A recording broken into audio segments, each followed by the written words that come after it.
ગાંધીધામના ગળપાદરના રાજવીર નગરમાં રહેતી 29 વર્ષીય મમતા શર્માને ગાંધીધામ નેશનલ હાઈવે પર ટ્રેલર ચાલકે હડફેટે લેતા તેમને ગંભીર ઈજા પહોંચી હતી અને સારવાર મળે તે પહેલાં તેમને દમ તોડ્યો હતો.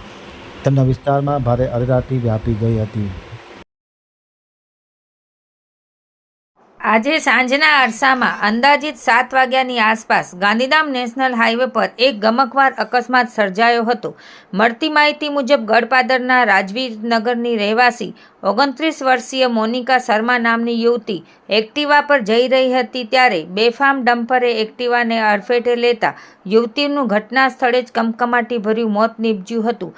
અકસ્માત સર્જ્યા બાદ ડમ્પર ચાલક ફરાર થઈ ગયો હતો. એ ડિવિઝન પોલીસે તાત્કાલિક ઘટના સ્થળે પહોંચી યુવતીના મૃતદેહને પીએમ માટે રામબાગ હોસ્પિટલ ખસેડી વધુ તપાસ હાથ ધરી છે. આ ઘટનાથી સમગ્ર વિસ્તારમાં શોકનું મોજું ફરી વળ્યું છે અને સ્થાનિકોમાં રોષ જોવા મળી રહ્યો છે.